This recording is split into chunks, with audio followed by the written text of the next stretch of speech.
And of course, you already know that oil prices tanked yesterday. Nearly 8% decline in oil prices. That's the big story. Let's take that to Jubril Karim, who is the energy research analyst at EcoBank. Nigeria is joining us via Skype from downtown Lagos. Jubril, good morning. It's good to see you. How bad are we doing, or how bad did we do yesterday? Let's start from there. Good morning. Thank you for having me. I think yesterday was quite significant. That was the biggest one-day decline in crude price in over 4 years.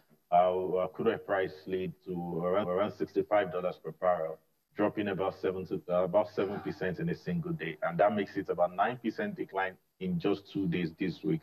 And this morning we've seen some slight recovery, but it's not so important. It's not very important. We're still around 9% decline for the week, so it's quite very concerning.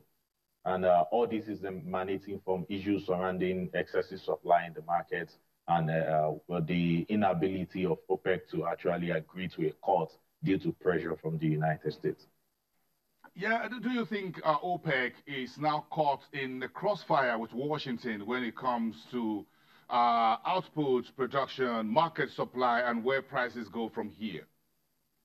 Well, the unconventional nature of the current U.S. president has made it so. In the past, it has been that most U.S. presidents, while disagreeing with OPEC, have not been very vocal about it. But this president has been very vocal about it. Just about 2 days ago, he tweeted that hopefully OPEC will not cut production and prices will remain low. So that's a big issue for OPEC, especially for a country like Saudi Arabia, who will most likely burn most of the cuts if agreed upon. Anyway, given the current diplomatic issues that Saudi Arabia is facing, they have enough reason to want to be in the good books of the United States. And that simply means doing exactly what the U.S. president desire, which right now is lower crude oil prices. So it's kind of just taking it away from OPEC's ability to do what the cartel intend doing and turning it into a diplomatic issue between the United States and Saudi Arabia. So that's where we are right now. Yeah, so it's safe to say that demand will taper a little bit, will trim a little bit next year. So that is taken as given. So you can't pump oil that no one is going to buy. That's the story. So where's the incentive, therefore, to keep prices at elevated level of 70, north of that, touching 80? Well, there's really no incentive. And if you look at the reason why crude oil price has actually increased over the past 2-3 months, you notice that most of it has actually been due to expectation that Iranian crude oil supply to the global markets will decline significantly following the beginning of U.S. sanctions in November. But unfortunately, U.S. made a U-turn. Made a U-turn on that and offer a lot of exemptions to a lot of countries that buy huge volume from Iran. And what that simply means that the expectation in the supply cuts that a lot of traders were expecting did not materialize.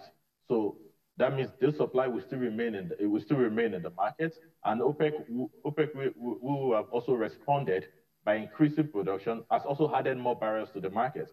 So we find ourselves in a place where the expected decline in production from Iran is not going to come, and OPEC increase in production is beginning to eat the market. So essentially, the market is in a highly imbalanced place right now, and the only respite will be that if OPEC agree to a cut, and that is being really undercut right now by the issues with the United States government.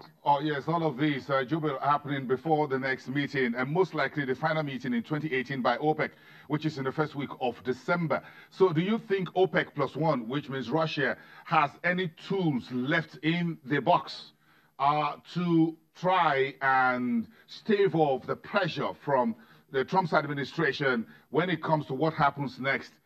Do you think there's anything significant that would likely hear or see them do next month, first week, December? Well, I think what OPEC will mostly do is want to observe the volatility.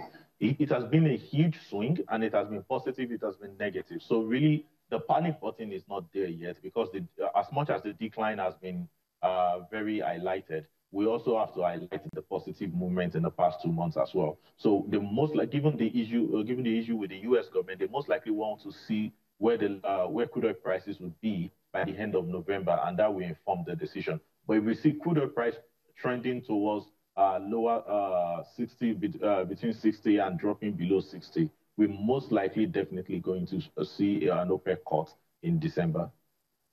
Okay, so let's bring it home to Nigeria. The NNPC chief, Mekanti Baru, says we will do about 2.3 million barrels per day next year. This is good news on one hand, but how good really is this? Can we take it to the marketplace? Well, I want to believe that, yes, we will most likely, Nigeria will expect some significant increase in production, as much as around between 7.5 and 10% in 2019. This is due to the fact that if we just factor in the Egina project alone, that is expected to have between 150,000 barrels and 200,000 barrels at its peak, when it reached its peak in 2020. But by 2019, we expect that will have northward of 100,000 barrels. At current level of around 2 million barrels, at that we're already thinking that we are a little bit more conservative than the MD. So we think that we most likely will see crude oil production in Nigeria northward of 2.1 million barrels in 2019. 2.2 million barrels a little bit possible, but 2.3 will be a little bit overflogging it.